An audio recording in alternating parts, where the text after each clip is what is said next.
Welcome to Paranormal Palace Radio, where truth equals reality, and truth is often stranger than fiction.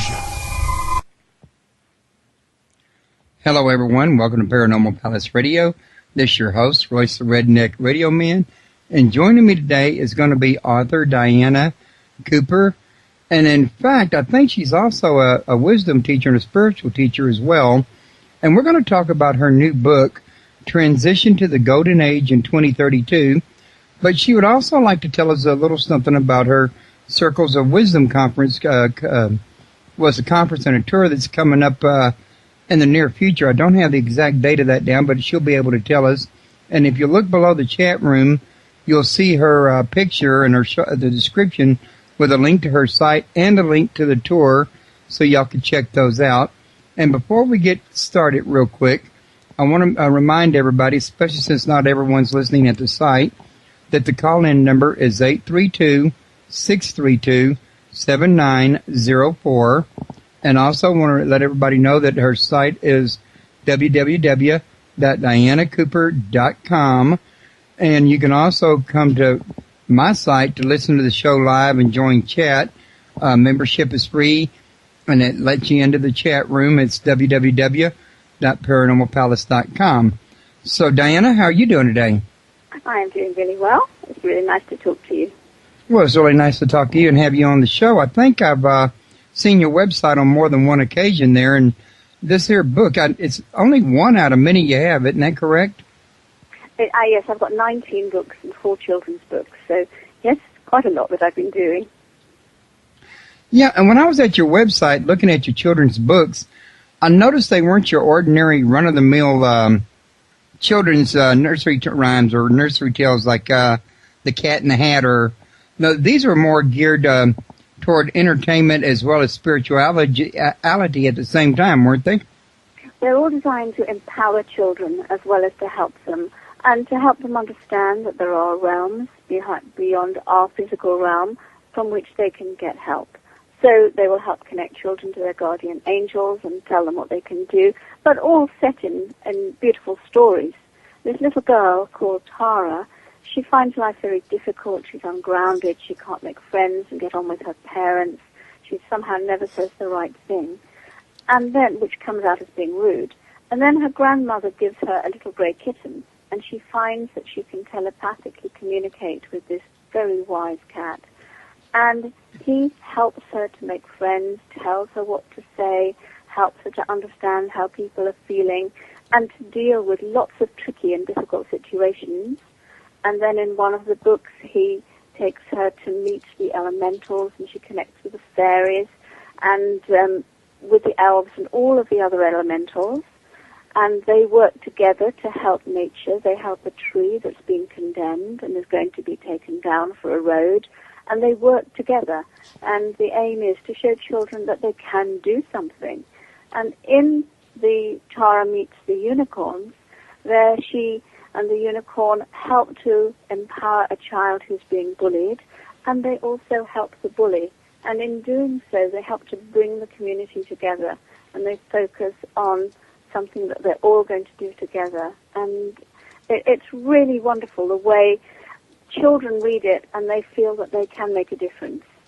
And then the 4th one that's just about to come out, She Meets the Mermaids, and together they help the ocean kingdoms and the world. And again, it shows children that there is something that they can do, they can make a difference.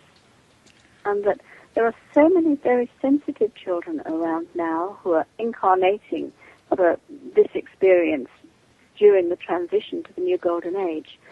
And they're very sensitive, they're very aware, they sense energies, and sometimes they see energies. And it's to help to validate their experiences and tell them how they can use them appropriately.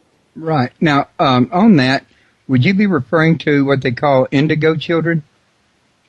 Well, indigo children are those who come from Orion, and they have been trained on Orion. They haven't been anywhere else, and so they have specific issues here on Earth.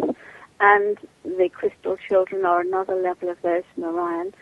But at the same time, There are many children being born now who are wise souls coming from other star systems, and sometimes it's their first incarnation. So although they may be very high frequency and very wise in their own planets and systems, universes, when they come to Earth and they go through the veil amnesia, they're finding things extremely difficult. And so it's to help all of those children. And, you know, there's another category of children coming in, and these are the IVF children, the in vitro fertilization children, who have not been to Earth before. And again, they come in with specific qualities. Because they're not born in passion, they're able to stand back and watch what's happening and and to help people take a new and refreshing look at where things are. And I've got one of my grandchildren is an IVF child, and I can see how differently she sees things. She's a very special child, very high frequency, and all of these children are so affected by the energies, right, and by themselves. It's interesting you should say that, because I got a pamphlet in the mail from Inner Tradition Bearing Company. It's a publishing company that sends me these pamphlets about authors and their books that are coming out in case I want to interview some of them. Mm-hmm. And one guy that they recently sent me has a book out called Spiritual Madness, I want to say, and I may have that title just off a little bit, but I'm pretty close, I think. But he talks about children that are diagnosed with schizophrenia or bipolar or some of the other stuff, and how they could really be that these are children that really see what's wrong with the world, and they're having trouble spiritually and emotionally coping with it at such an early age, and it is the answer is not to suppress them, but to help them develop spiritually, in other words. Absolutely. I totally agree with that. The bottom line is that they can't ground their energies. A lot of these autistic children, they're very high frequency. They can't cope with the low energy on Earth. And what they do is that they withdraw part of their soul in trying to cope. Now, when that happens, it's very helpful to connect them to the unicorns. One of my books called The Wonder of Unicorns, and that helps children enormously to connect the higher, purer energies, and the unicorns will help bring back part of their soul energy. If somebody has a child who is very hyperactive and isn't really grounded, I always suggest that they put the child's name or photograph on an orb of Sandalphon, Archangel Sandalphon, who's in charge of the Earth Star Chakra, and of a unicorn. And those two beings will then help that child. In fact, I have another grandchild who is very much like that. And I put her photograph onto an orb of a unicorn and Archangel Sandalphon. I didn't tell her mother, and a week later her mother phoned me and said, "Do you know, I don't know what it is with Isabel, but she seems so much more calm this week." And I'm sure it's made a huge difference to her. It very well could have. I mean, you know, it's hard to really say for sure, but, you know, a lot of people can just get in a quiet place like that and, you know, calm everything. It usually does help. Yeah, yes, I believe that the angels can have a huge impact on these children who are so very aware, but just not suited to our school systems, our left brain way of trying to cram them with other people's information. They need to be in nature and running around and doing things outside instead of just sitting there. They can't do it. It's not what they've incarnated to experience. Yeah, and that would make a lot of sense, too. But moving on, before we, you know, while I got the train of thought to the next deal, I didn't want to lose away from the actual purpose of your book. Although, if you ask me, it seems like there's a possibility, there's a link between this children and their inability to cope and the 2032 thing coming up. And matter of fact, that'd be a good way to transition from one into the other. Why don't you tell me if you think maybe I have a point there that could be a possibility? Oh, I absolutely do. This year is the year we've been waiting for. It's the end of a 260,000-year cosmic era. And so it's the start of the new. And, of course, all these children have been incarnating now to help us with this transition through the 20 years to the new golden age starting in 2032. So this year marks the start of the ascension not just of Earth, not just of this universe, but all 12 universes. And so we are undergoing a huge cosmic shift. There's a great current of energy taking everybody, everything upwards. The trees, the birds, the flowers, everything is affected by it. And so our energy is automatically going to rise, or else we're going to be resisting the flow and having a very difficult time. But the 12th dimensional universe is due to be reabsorbed into the Godhead. A new first dimensional universe is being created, and we on Earth are moving from the 4th dimension into the 5th dimension. And of course we only moved into the 4th dimension in 2010. So we've had to cope with this double dimensional shift. Right. Now we've made it to the 4th dimension.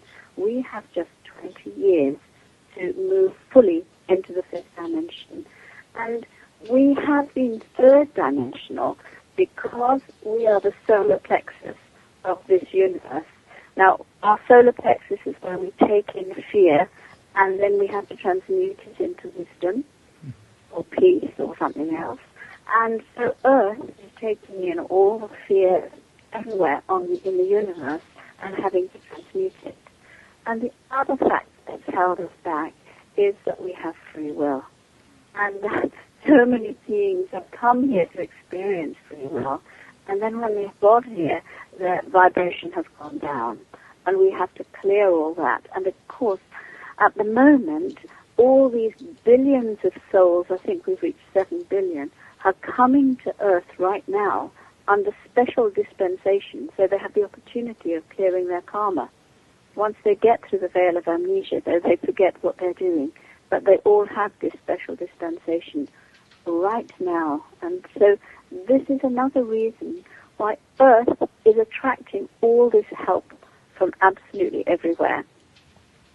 And so on the 21st of December this year, there is a cosmic moment. Now, many people last year, 11/11, on the 11th of November, were meditating and drawing in higher energies, and it's shaken the world up. It's shaken many people's lives up because they're having to bring the higher frequency through their own system. And this year, the cosmic moment will be infinitely more powerful. It's going to be the first opportunity, because we have tipped into the light, for mass ascension to take place. And this is absolutely awesome, and it's only been in the last year that this has become a possibility. When Obama was elected president, it was forecast that 11% of people would be ascending in 2012. And so many people have worked on this and sent light into the planet that this has now gone up to 22%. And that's awesome. I mean, we have literally doubled the possibilities in that time. Right. And it's really interesting what is happening on that day, because the kundalini of the planet is waking up. The cosmic pyramids placed on the planet are waking too. They're sending out their wisdom for everybody to start to access. And they're waking up the Earth Star chakra, which is in London. And it was the Olympic Games was always going to be in London. The reason being that the Earth Star chakra is there. It's 2012. It has to wake up. And so a vast number of people have to come into London to send light and celebration and joy, to send the energy into the Earth Star chakra to help it wake up.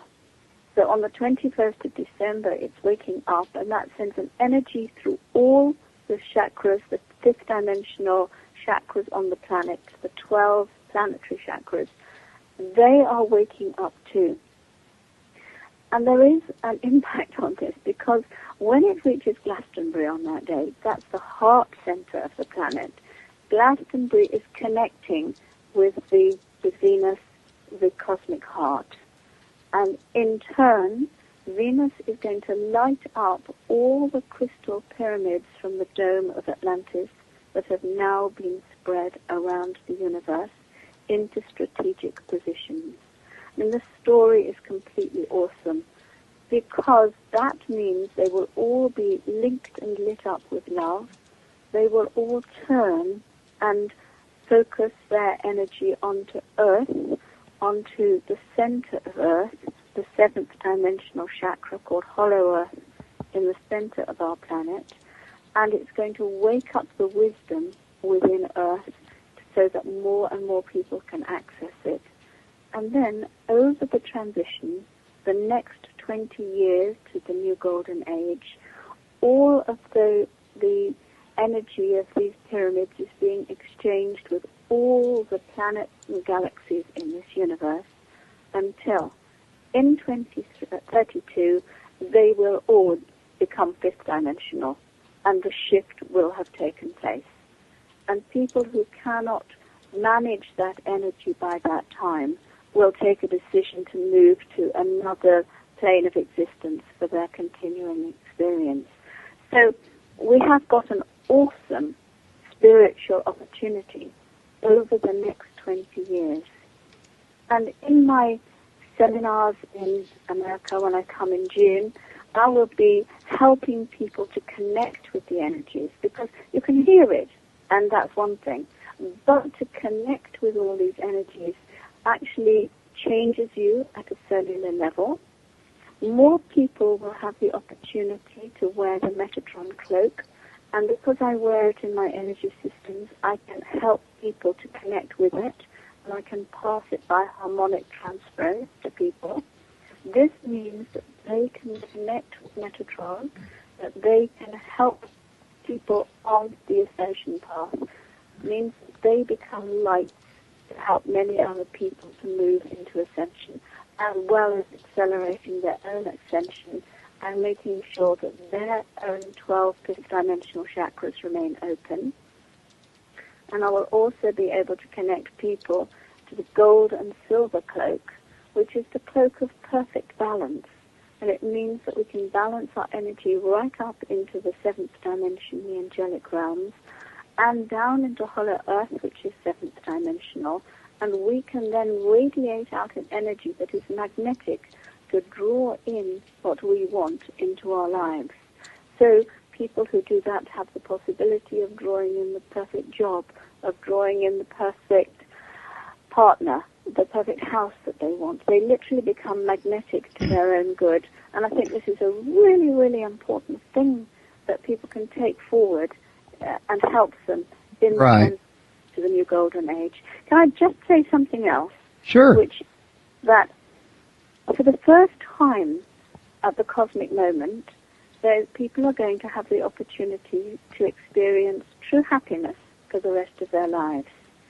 This was a state that everybody had in Atlantis, the last golden age on this planet.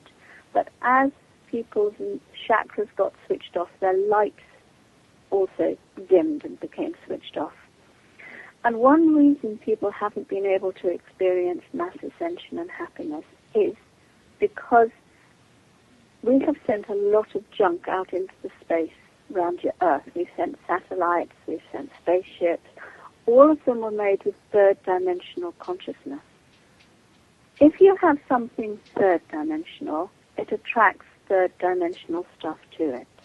And so we have all this junk floating around Earth, and it's attracting from this universe and other universes third-dimensional energy, which is bombarding us. Now, at the cosmic moment, the energy in Hollow Earth is going to wake up and send a protection around our planet and around our universe. This means that bombardment of the lower energies will no longer be able to take place. So that means that more people can ascend, but also if at the cosmic moment people have the balance of the gold of Sirius, the gold ray of Christ from Sirius, and the love, the pink love from Venus, the cosmic heart, in total balance in their heart centers, then they will draw in happiness and be able to maintain it for the rest of their lives. It's a very awesome thing that people are being offered. I will help people through the process. I write about it in my newsletter and explain what people have to do. But when I'm doing the workshops, I will take people through the process so that they'll be able to access this at the cosmic moment. I think this is just so important for the movement of the planet and everybody on it. Okay, now real quick, like a couple of things are going on here. One of them, I got a couple of questions for you. Actually, I got three, two from the chat room, one from me. Now, somebody in the chat room wanted me to ask, I believe it was Jen, can you ask her about the NWO?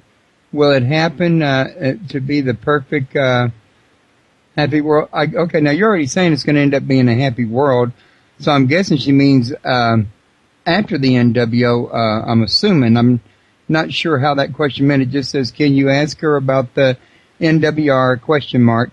Will it happen to be the perfect happy world, question mark. What is NWR? New World Order that everybody's talking about. My feeling is that we just have to concentrate on the light and the love, and we don't give any energy to anything else, and then we can start bringing in higher frequencies. There are lots of people focusing on lower possibilities, and of course we can bring about lower possibilities. Right. So whenever I ask any questions about anything other than the light or angelic information or the highest good of the planet, I'm told, do not give that any energy. Okay. Now, also, she asked earlier on, and I was waiting to, I didn't want to interrupt you, but I was going to ask you on her behalf, how do you know if you're an indigo child, was her question. How do you know if you're an indigo child? Some people may never know, but if you feel that you don't quite belong here, that the things that people do are ridiculous and you can't understand why humans behave in this way to other humans and to animals, if you feel often quite ungrounded, but you feel that there are energies around you which you may or may not be able to see, if you have a sense that there's an angelic presence or guide looking after you, these are all indications that you may be an indigo child. All right. There are also lots of other beings, as I said, coming in now that aren't indigo children, but who are very highly evolved beings. Now, another question she asked, the last one I have on her so far, is are there people from the future here in our time to help us? Well, the answer is yes, because there is no such thing as time. In The Keys to the Universe, which is my last book before 2032, I talk about the keys to time. In the third dimension, time goes very slowly. That's when you're standing out in the hot sun waiting for something to happen. You've had a row with someone, you feel low, and time drags. And when you know what you need to do, but you haven't taken the decision to do it, that's fourth dimensional. When you're in fifth dimension, you know that everything happening to you is for the highest good. So even if you're sitting in a traffic jam, you're able to bless the traffic jam, all the people in it, you're able to own, and time goes very quickly. When you're in the sixth dimension, you're in two worlds at once. So part of you may be having an angelic experience, while another part of you is taking a walk on Earth. And if you're in the seventh dimension, it's when you're having a bliss moment, a moment when you feel absolutely at one with everything. Now, the more we raise our frequency, the more bliss moments we have. And at those moments, there is no time. There is no past, there is no future. Time all becomes one. And so, if the being from the future, everything is happening now. And so beings who are more highly evolved than we are, who can see where Earth is going, may well be here helping us now, but it's all happening in the now. Does that make sense? Yeah, I think it does. It's just a matter of remembering where everybody's at one time. I mean, they're all here in the now, but like in a different dimension, in other words. Absolutely. And then as you go into a higher frequency, it all merges into one. And yes, there are still beings amongst us from what you might call the past or the future who came, say, from the golden age of Africa, which was eons and eons and eons ago. And they were seventh dimensional beings helping Earth, and they are still walking Africa, helping the people there. But they're invisible to us because their frequency is so much higher. Right. Okay, now the last question was coming from me now, and that was, I heard you mention a newsletter. Actually, there's a couple of questions. One being, how do they get your newsletter? Two being, is this a free newsletter? Do they pay for it? How does that work? I do a free newsletter every month. You can get it either by registering for it on my website, well, yeah, sending your name in some way. But I always try and put in something about what's happening on the planet, some exercise or some information to help people move into ascension, something inspirational. And I've also started a little section about my puppy. And people love that. It's just typical, isn't it? I write about all these wonderful things and exercises we can do to change ourselves in the world. Everybody loves a bit about Venus. Okay. And while you were explaining that, Jen was also asking, when a person is psychotic, would you say that you are on a different dimension, or like are they on a different dimension? I would say they were ungrounded. They can't manage their energies, and they're going into very often lower fantasies. This is often bred by the internet, and they're living out a lower dimension rather than keeping their energy intact in a higher frequency. Okay. And I think that there are going to be more and more people who become unbalanced as the higher frequencies come in. So we need a lot of very grounded people holding the energy steady to help these people who are finding it very difficult to stay grounded, because some of them are acting out violent fantasies, and some terrible things are happening because they can't cope with the higher frequencies. Okay, that makes a lot of sense. Which I think is also why proper teaching and upbringing is so important, to help them as their children to learn how to cope with the emotions and the spiritual influences and etc., in other words. Absolutely. And this is where unconditional love helps. And you know, there is a portal, one of the 33 cosmic portals that's opening in the end of this year at the cosmic moment, and they're starting to open slowly over the next year or so. Some of them are already beginning to open. But there's one in Honolulu which carries the energy of unconditional love, but it's a sexual energy. It belongs to the sacral chakra.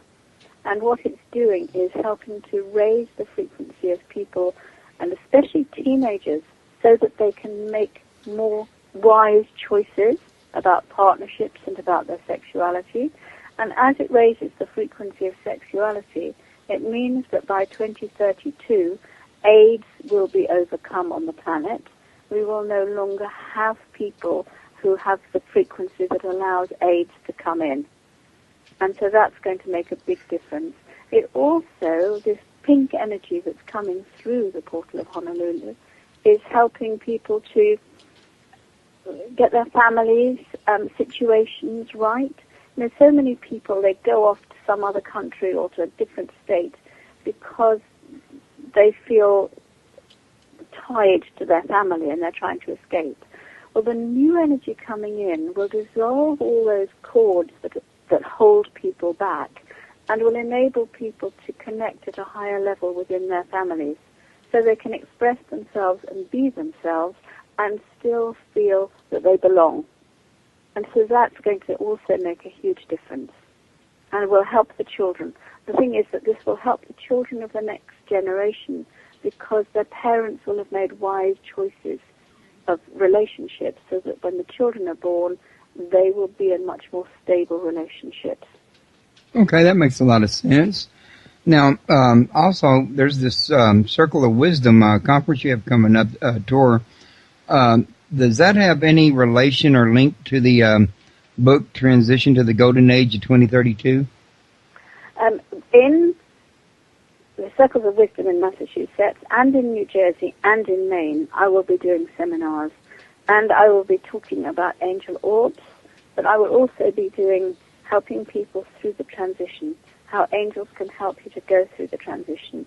And in this, obviously, we'll connect to the high-frequency angelic realms, but we'll also be looking at what keeps you safe. And one of the things is working with nature. And so if you work with the elements and with the elementals, then that is the best way of being able to be safe during the next 20 years. Because the cleansing of the planet, which is due to start in 2017, that has already started in certain places, that will be using air, earth, fire, and water to cleanse places.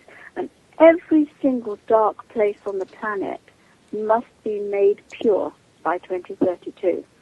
And so if you can work with nature, if there is a breeze being sent out to cleanse an area, and people get very frightened and they start talking about hurricanes, the elementals of air go out of control and they create a hurricane. If people hold the energy steady and are calm and they just communicate, just send out a thought to the sylphs, the air elementals, they can do the cleansing by creating a breeze. Now, we had a storm recently in the UK where I live, and people were going outside and they were picking up all their debris from the garden, and that is common sense. And I went outside and I blessed the trees, and I mentally sent out a thought to the sylphs, please just do any cleansing here very gently. Now, I went to bed then, I never thought about it.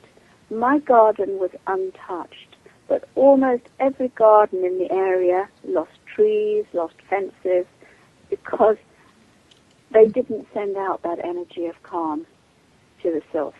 Now, if everybody understood that, we could go through this transition so much more easily.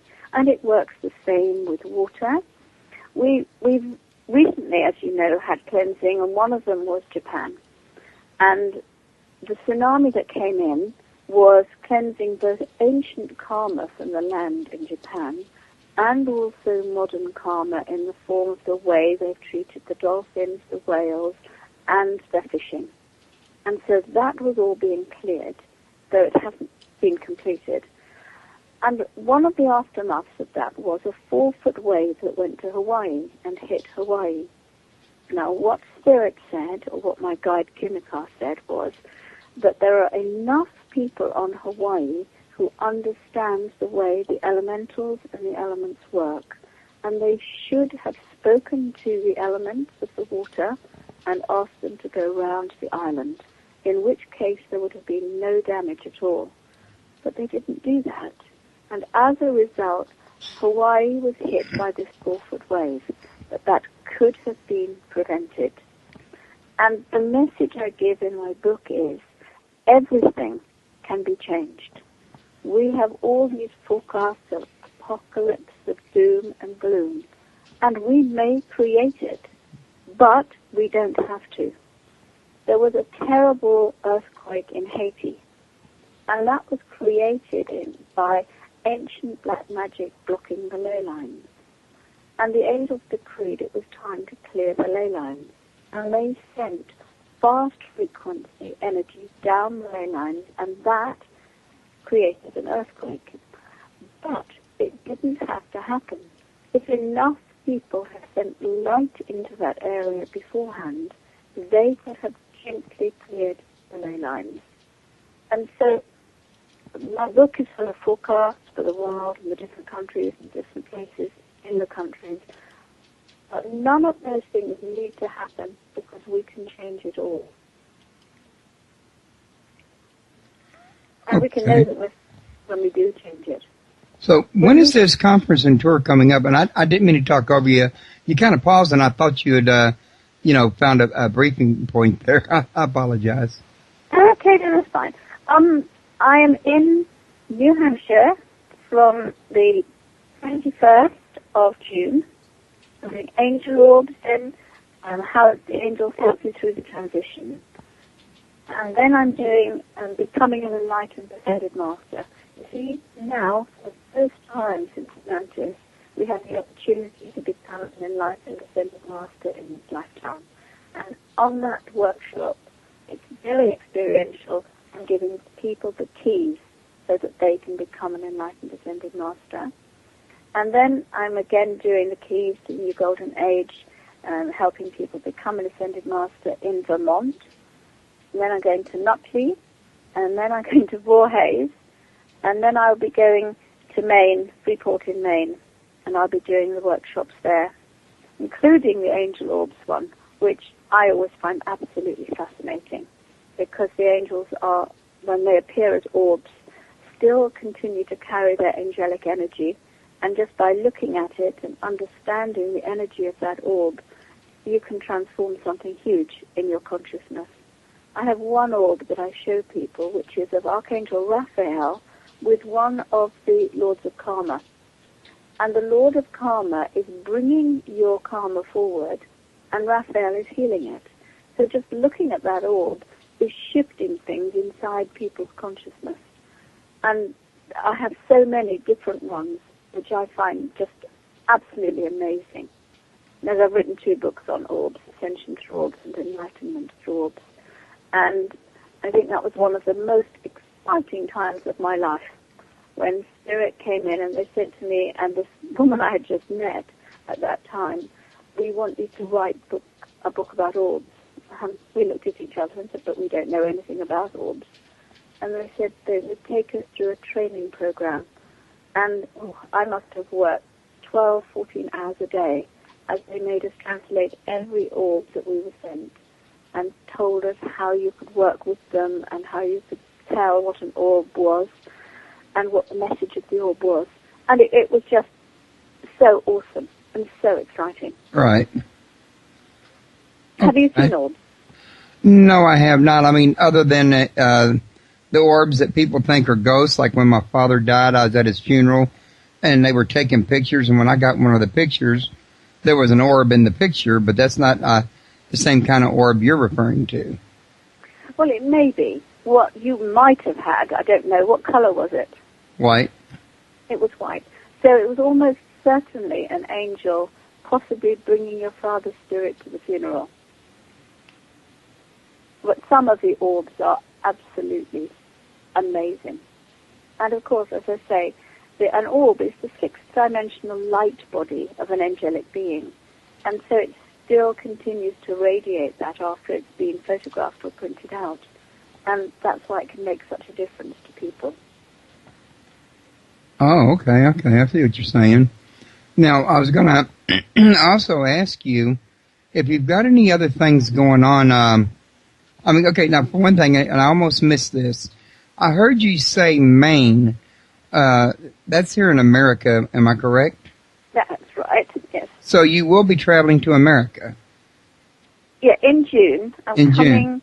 And then that's when I'm going to do the Circles of Wisdom that's in Massachusetts. And then I'm going to New Jersey and then to Maine. Okay. The information is all on my website. You won't be anywhere near Houston, Texas, then? I'm sorry. Not this time. I'm sure there will be a time. Okay, well, I'm going to keep my ears peeled for that one. Yeah. Well, yes, it's very important. The energy that is coming through now, and the gifts that people can receive at the workshops through me because of the energy that I can carry. That it makes a big difference to them. It's not really about what I say. It's about the energy that people pick up. Right. That's what shifts people. There was something you said toward the beginning of the show that keeps coming back to me about indigo children being Pleiadian children. That's caught my attention because I've also heard talk of Lyrians, of Osirians, of Syrians, etc. And I think I heard you also say that the Osirians were the crystal children. Is that correct? No, they all come from Orion. Orion, that's what I meant to say. Yeah, and they're not... No, most of us, those souls go around the universe and to other universes, and we travel through many dimensions. But the crystal children and the indigo children, they haven't. The teachers have gone to Orion to train them. And so they're very wise, they have a lot of information, but they haven't got the experience. So they haven't got the experience of coming to Earth and really feeling what it's like beforehand. So I had an interesting letter from somebody saying that she had had a past incarnation, and she'd been told that she was a crystal child, but that she'd been here before. And crystal children and all the children from Orion, the Indigos, it's their first incarnation on Earth, which is why they find it so tricky. And I asked my guide about this, and he said no. The person who had read for her had got it partly right. She had been the guide of someone who'd been on Earth, so she had experienced something of Earth and the difficulties of Earth, but she hadn't actually incarnated here before now. And you know, it's a big shock to people, the souls, when they come in and they haven't experienced the third dimensional frequency. They can learn about it, they can hear about it, but when you're actually living in it, it's very much different. Okay. Now, I wanted to mention to you three times during the show, you sounded like you were losing your signal. Are you by any chance on a wireless phone that you might be getting further away from the base sometimes than you are other times? No, I'm on a wired phone. Oh, okay. It might be just because you're overseas. It might be. I mean, I always keep a wired phone for radio. It is better. Okay, yeah. It might just be like I say, you're traveling overseas and maybe that's a long distance, something happens in between. You know how that goes. Well, yes. The radio waves can be different everywhere, can't they? Yeah. Unfortunately, it's not an exact science. Okay. Now, Jim was also asking me, will you be going to Montreal? No, I'm not. This time I'm just going to Maine and Massachusetts and New Jersey. Okay. And my wife was also wanting to know, how does she know what child she is? Well, she'd have to tune in and ask. You know, she has to go and listen to her inner and ask. Now, I'm just going to say something which just may trigger her. In order to come to Earth, one, your soul has to be at least seventh dimensional. So all of these people, however third dimensional they are on the planet, actually come from souls that are seventh dimensional. And we all have an I am presence or monad, our original divine spark that is 12th dimensional.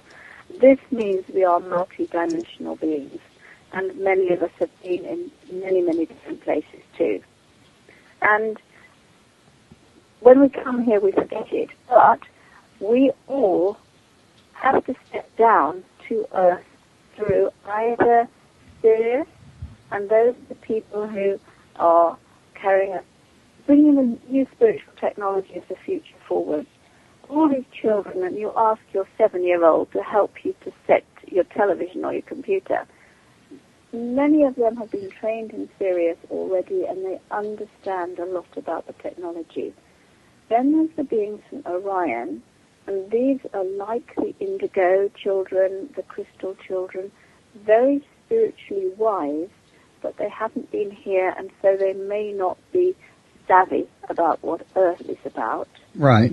Then I can step through either the Pleiades or Neptune. Now, the Pleiades is the healing planet, and so those children may carry healing energy even though they don't understand it. And Neptune is, again, higher spirituality. They carry the unusual energies. I step down in this lifetime through Neptune. And so they will be carrying an energy that's perhaps slightly different to enable them to do different things. Uh-huh. Now, what I was about to ask about a minute ago, I didn't quite get to, was we've talked about the crystal children and the indigo, but what about the Lyrian and the Syrian? Are they noted as being going by a certain title here on Earth? Okay. What was the second one, the Lemurians and the? The Lyrian and the Syrian. Well, the Syrians, they come from Sirius. And so they've come down through Sirius. They've stepped their energy down through the transformer of Sirius. Now, Lemurians are different. They came from the third golden age on this planet, and that was before Atlantis. And they weren't actually physical. They were mostly in Australia, and they were in North Africa and Fiji and places like that, Polynesia. And they absolutely loved the Earth, and they were strong healers, and they wanted to heal the planet. And what they left as an intentional legacy for us were amazing crystals that they placed into the Earth, specifically designed to help us through the transition. Now, all of those who were Lemurians are coming into incarnation now, and they're bringing with them the wisdom of Lemuria. And they all have a huge love of this planet. They love the Earth, they love nature, and they have a passionate desire to heal nature and help the Earth. Many of them are also working with crystals. Now, the crystals were made in an awesome way because they took specific energies from the auras of Earth and other stars and planets, and they mixed it with source energy, and then they poured it into the Earth and concretized it into the crystals. And that's been radiating the light ever since, trying to hold the energy of Earth pure. And as people who are Lemurians, or those who feel attracted to do the work, start to get into a group, let go of their ego, and focus healing into the Earth, this is waking the crystals up to help them to heal the planet. And so all the cracks and fissures and dark areas inside are starting to be healed by the Lemurians that are coming in now. Okay, now there was another question in the chat room. I got to come back to it. Can you see more about if you are an indigo child on your natal chart? You can see everything on your natal chart. So I'm sure if somebody wanted to know if they were an indigo child, then the thing to do is to ask an astrologer to help you. Because the natal is going to give away, if you've got a good astrologer, they can tell you about your cosmic links, all sorts of things from your natal chart. Oh, I wasn't really aware of that. So, now what I was asking about earlier, you were just telling us about the Illyrians and the Syrians, though. Would the Syrians be called something other than indigo children, or something other than, crystal children, or what would they be known as? In other words, they wouldn't be known as anything. Oh. Many of them are crystal or indigo, but you can also be from Sirius and not be in that indigo crystal band. The indigos and crystals haven't been to Earth before. There are many other beings from Sirius who have been to Earth before and have come down this time, especially to help us to try and bring in higher technology. You see, at the moment we've got a lot of technology that is hurting the planet and hurting the people and changing the way we do things. For example, emails are great. They speed everything up. But we've become impatient. We expect absolute instant results for everything, instant gratification. And that hasn't actually helped the planet. But the Syrians that are coming in with higher wisdom, they are bringing in technology that, say, working on the right frequency band so it doesn't harm the bees and it doesn't harm the dolphins. And that's the sort of thing that are coming in so that we can move forward without harming anybody. Now, there are many, many Syrians who are bringing that sort of information in. And there are many in the inner planes.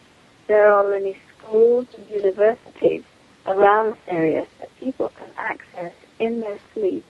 And if you just ask to be taken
Okay. Can you hear me, Diane?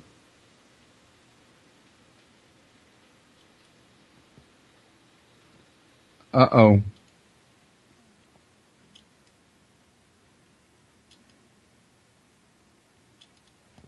Do I see my... Yeah, my voice seems to be registering, but not with my guest.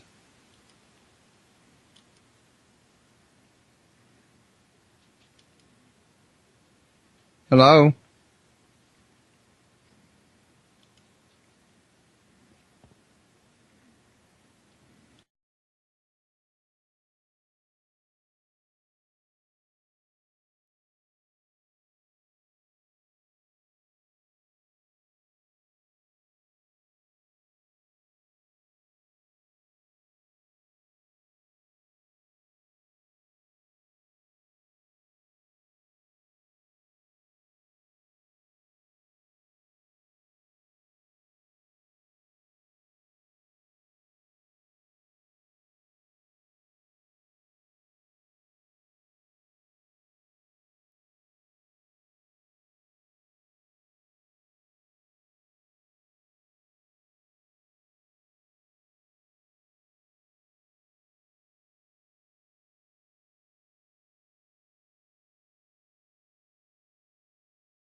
Okay, guys, y'all should be able to hear me now.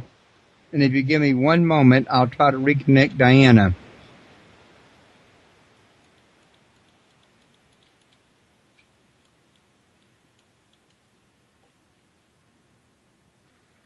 Oh no, I just had her name in front of me and it disappeared. What happened?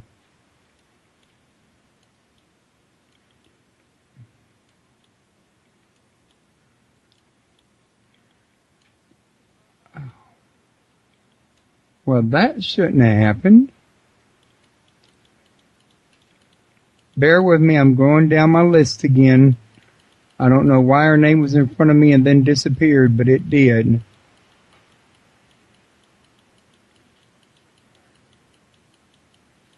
Okay, here's her name again. Add to conference. Aha. Hello? Diana. Hello, we got cut off. It was my fault, Diana, and I do sincerely apologize.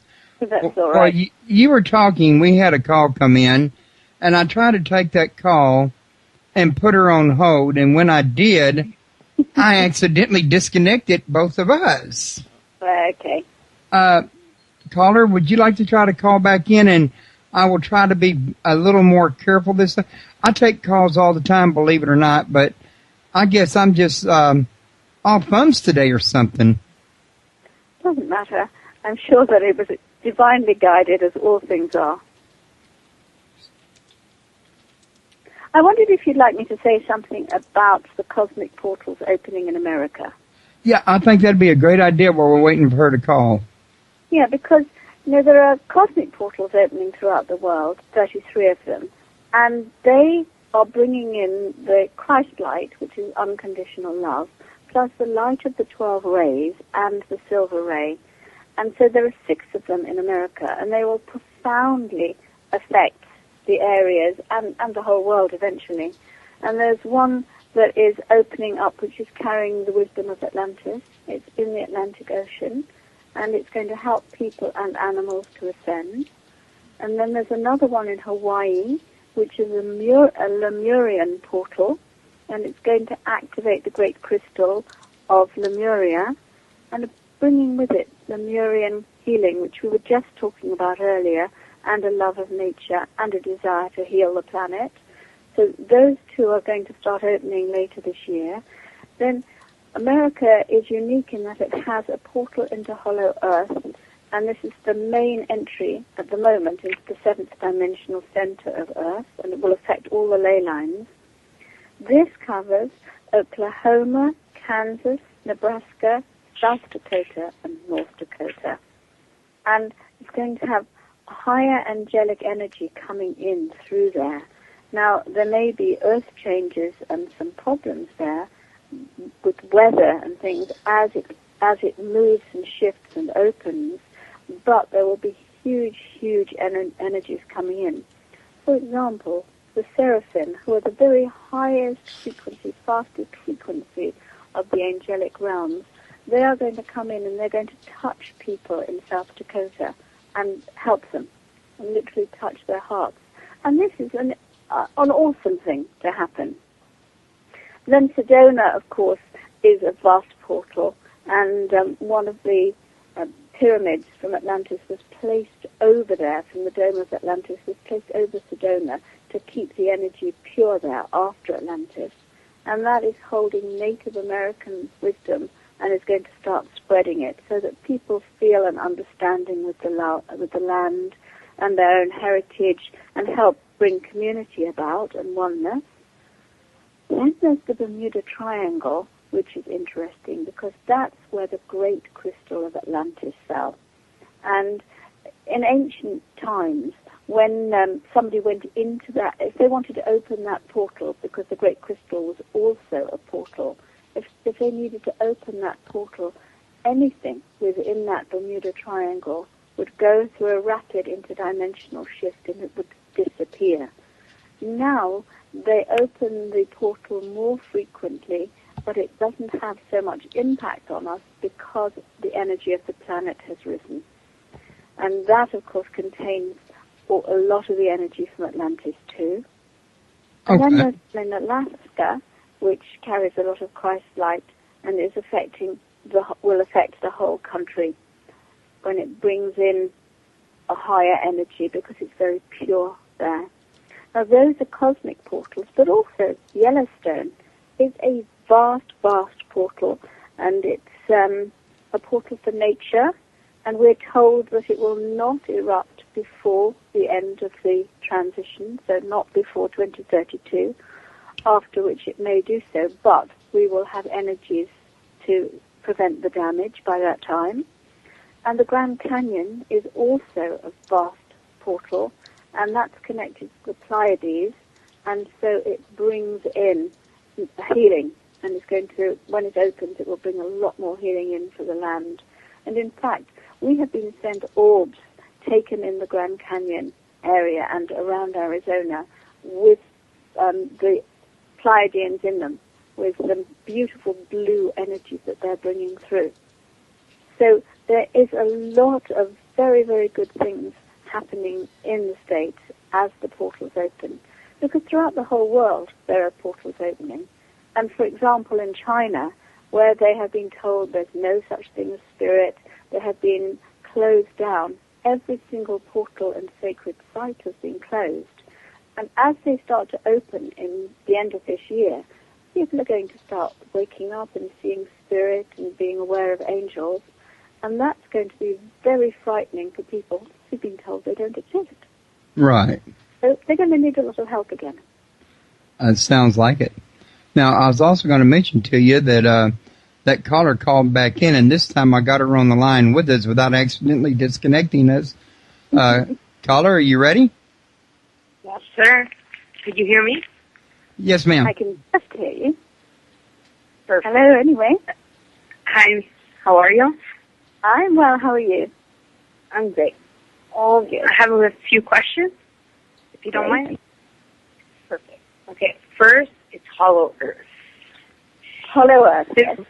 Yes. Is it really in the, like a hole up north, and then you go into it and Eden, like they say? I don't know. It's a seventh dimensional chakra.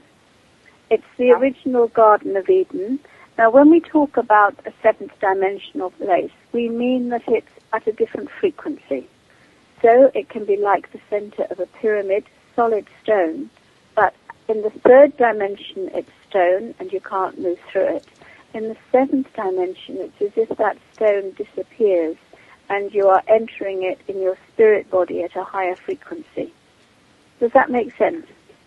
It's like wearing an invisibility cloak that takes you to a higher frequency. And so in Hollow Earth, everything is seventh dimensional. It holds the seventh dimensional blueprint for Earth. There is an awesome pyramid there, and that contains all the knowledge of everything that's ever happened on Earth. There is a crystal at the top that then radiates that knowledge out. It turns and radiates that knowledge and wisdom out. When you say crystal, I'm sorry, is it a tangible crystal or? At the seventh dimension, things are not third dimensionally tangible. You see, the angels are at the seventh dimension, and we can't see them or touch them because they are at a faster frequency. It's all a matter of frequency. Because I do feel angels. They're around you, and in some circumstances, people can see the angels and feel them and feel their wings around them. But mostly, they are beyond our auditory range. And it's exactly the same in Hollow Earth. It's there, but it's not something that we can touch in a third dimensional sense, because it's 4 dimensions higher. But every single being that's ever been on Earth, including those that are extinct, still remain within Hollow Earth. There is a portal to Lemuria in Hollow Earth. So all the elementals, all the beings, all the animals that have ever been here, you can find them in their etheric bodies in Hollow Earth. So would you say that Genesis is referring to Hollow Earth? Is that referring to the Garden of Eden? Yeah, that's right. As I understand it, your own personal Earth Star chakra is your own personal Garden of Eden, and Hollow Earth is the original Garden of Eden, the heaven on Earth, the heaven within Earth. So I think the answer has to be yes. Perfect. Auras. You were talking about auras before, and you see, I see auras. I was a little girl, and there's one thing that as I'm growing older, you see, I got pregnant and I had to abort, unfortunately, because circumstances for the child was going to be hard. So I became more sensitive to women, towards women.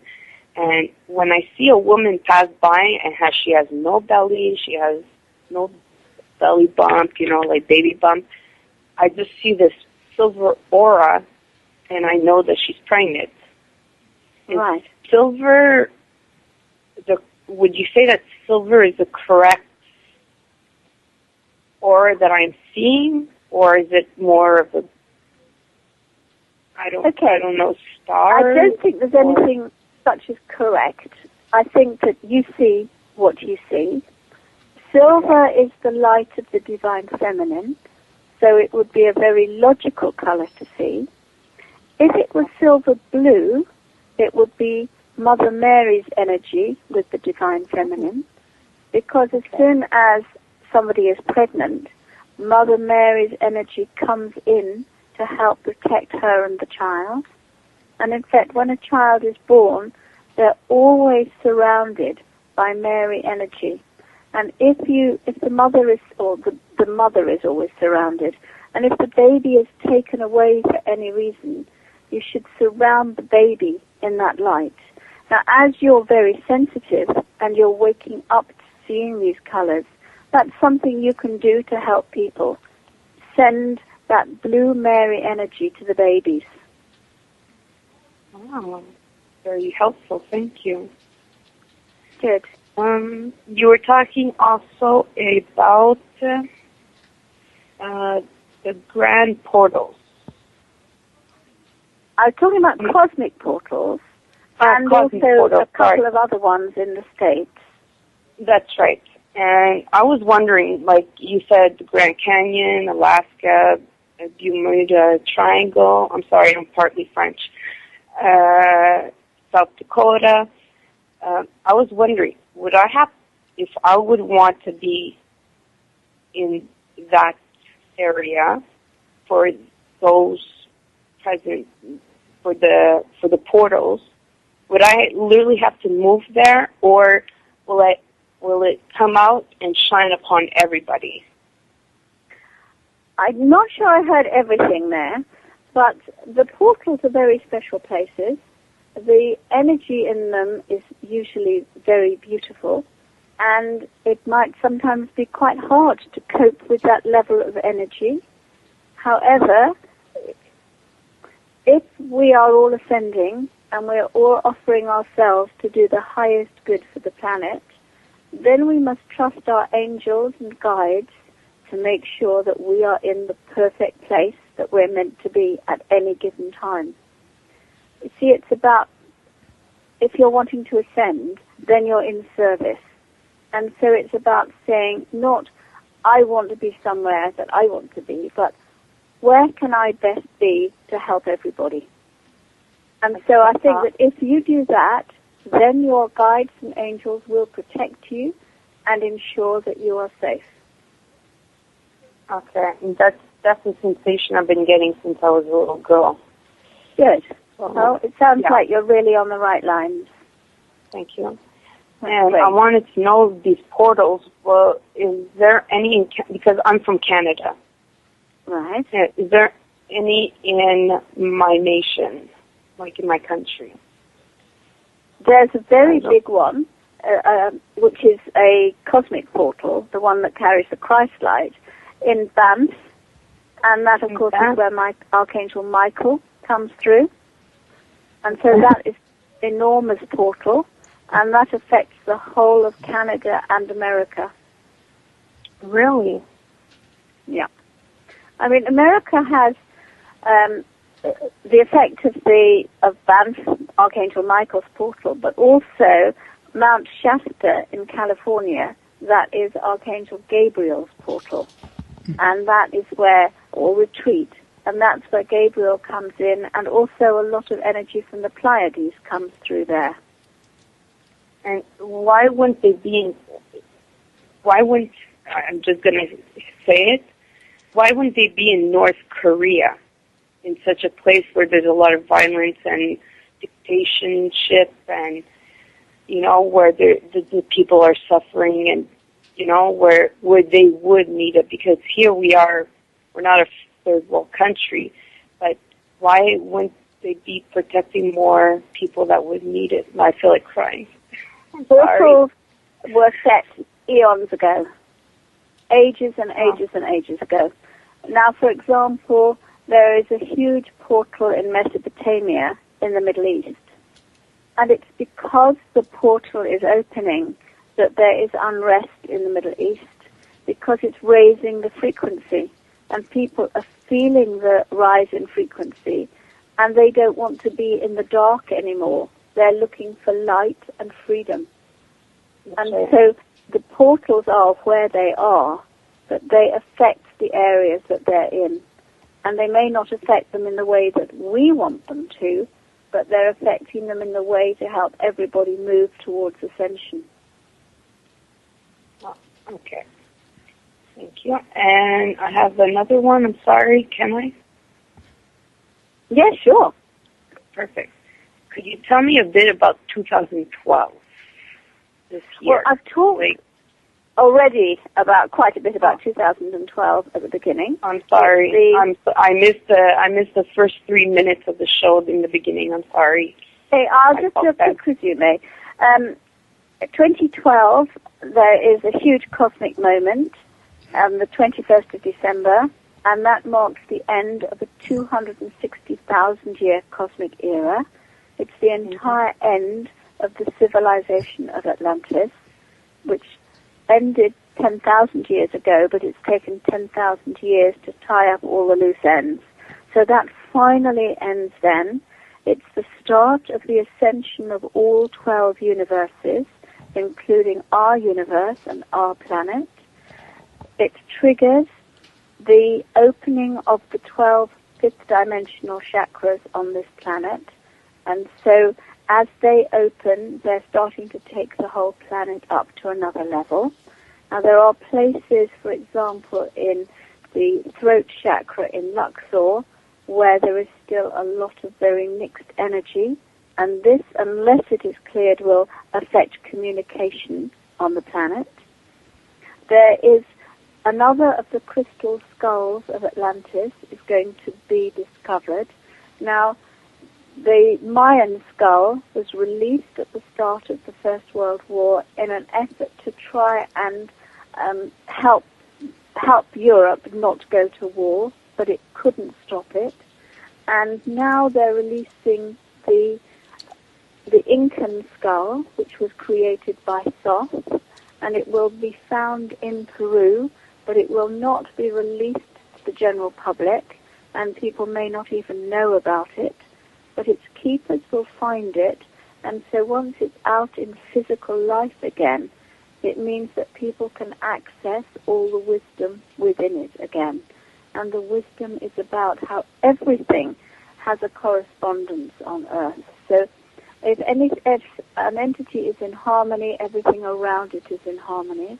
And this is how they're going to bring bodies into total perfect balance again, by bringing every single part of it back into harmony again.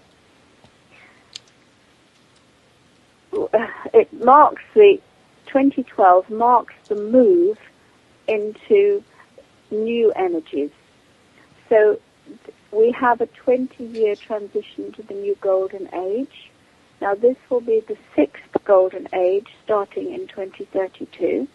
And there will be a new blueprint at that time for humanity, for the trees, the birds, the flowers, for absolutely everything on this planet. And so we have to get our vibration much higher and purer in order that we can accept the new blueprint. The best thing that we can do to help us for that is to work with our 12 chakras, ensure that they are open and spinning and connected. Now, one of the easiest things we can do is when we go to sleep at night, just tune into each of the 12 chakras, which is very easy to do. Ask the unicorns to bring their pure energy into each chakra. The angels to sing over our chakras the perfect notes to keep us in tune and in harmony. This is a very simple thing to do, but if we do that, it will prepare us for the higher energies as they do come in. Now, from the cosmic moment, for the first time, if people are ready and they are connected with a total balance of love and wisdom in their heart centers, and they therefore bring in the gold ray of Christ from Sirius and the light from the cosmic heart into their hearts, they will be able to tune in and experience true happiness in this lifetime.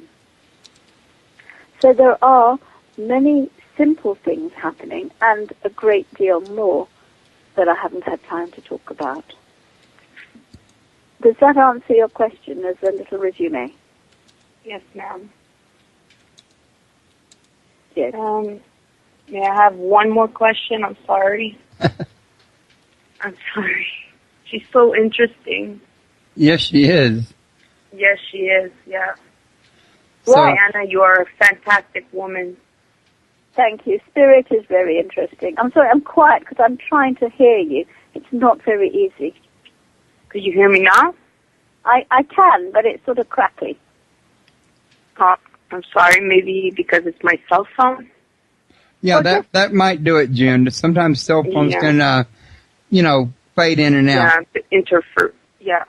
Is it better now? That is a little better. Okay. people are getting more and more into spirituality instead of religion these days. And in 2012, will we become more and more spiritual, and will we try to conquer the government and act upon our? Will we demand more free will because here in America, well, the continent, like in the States and in Canada, we're starting to rebel against school, the prices, all these things. And will this help us get into 2032? Okay. The whole world has to move beyond religion, which is dogma, into spirituality. There are beings like Mary Magdalene and some of the other saints who are great masters who are working in the inner planes to help bring this about on Earth. Now, in the United States specifically, can I just talk a little bit about what's happened there? President Obama was the 44th president of the United States. Now, 44 is the number of golden Atlantis. Now, Atlantis lasted for 260,000 years, and of which time 1,500 years was the golden age, when people lived in total happiness and relaxation and contentment, when everything, including the land and the people, had a golden aura. Now, Obama was a priest in Atlantis, and he was trained specifically to be a bridge with the qualities to take America forward. But in America, as we know, there is a backlog of karma from slavery, from what happened to the Native Americans, all sorts of things, from the gun lobby, from the dogma of the Bible Belt. And all of these things drained his resolution, and instead of shining the light, which is what he was trained to do, he engaged in the lower energies, which of course is very easy to do. And it was hoped that he would be able to hold his vision and make the changes. But he's not connected to the angels, though incidentally his children are. His focus was intended to be on the United States, but he had a desire to be a world leader. And there is a danger that he will fail in his soul mission. Now, I'm saying this as a kind of little soundbite into what's happening there. So the karma and the resistance to change has got to be cleansed and transmuted. Some of this will be done by nature, and others is going to be done by extraordinary angelic grace that has come in for America. In 2032, I go through the states and give a little synopsis of what's forecast. And so many of the states have got extraordinary energies that have been planted there, which are going to start being triggered with the cosmic moment, and which will make a difference to how people feel, so how they can move forward into the new golden age, how they will help each other work communally for the highest good. Now, you talked about people power, the people coming forward and saying what they needed. This is becoming very strong around the world. People are standing up and saying, this is what we need. We will not cope with banks being so greedy anymore. Now, this is a slow business. It's not until 2020 that we finally get the banks to act as they should be doing, instead of in the extraordinary way that they're getting away with. Now, every single thing is now changing. We are moving into a 11-year period, sorry. Everything's about 11 at the moment, because 11 is the number of bringing in the new at a level higher. But in that 11-year period, known as the house move, we have to examine everything. So all secrets are coming up to be examined. People are finding that they can't get away with things like they did before. Whether it's in politics or the church or in families, a lot of things are now coming up to be cleared. so the analogy I use in the book 2032, the transition to 2032, is it's like a house move. You have to go to a new place that's much better, but you have to clear out your attic, you have to clear out the cellar, you have to look through every cupboard, and it's chaotic while you're going through that process. We have already started it. And one of the first things that's starting to go is the economic system. All dinosaur businesses have to pass. And there are principalities, which are very high-frequency angels, who are coming in, helping with the end of the dinosaur businesses and the beginning of the new businesses, the new business paradigm for the new age. So the dinosaur businesses are collapsing. This means that by 2032 there will be no supermarkets. We will not have businesses where they're just making profits based on greed. We're not supposed to be living like that. We're supposed to be living with nature and helping nature and growing off nature and sharing it between ourselves. We're not supposed to have this money currency. We're supposed to be sharing, and that's why the planet is hurting, because we're doing such things, and we're doing actually work that we don't want to, typing, emailing people for work, rat race going to get to ahead. McDonald's. Okay, Pardon? look, I agree with you entirely. And while you hold that understanding, then you will have an easy transition. People who are focused on having a bigger house, a bigger car, a better paid job, they are going to find the transition very difficult, because it is, as you say, about how we work communally, how we support each other. People who have jobs or businesses that are focused on helping people, helping nature, helping animals, using their creativity and love, they will all flourish. Businesses based on greed, on the old paradigm, and they will collapse. And so all these people that are being made unemployed, it's the souls that is saying, it is time for you to find work that satisfies your soul. And so the soul is saying, you must give up this old job. So they're being made unemployed, the businesses are collapsing because they are not doing what's right for them. And now the journey takes them through an initiation into a higher level. And an initiation can be very difficult. Many of these people are just going, and I mean, it's very frightening, it's very scary, and I can understand it.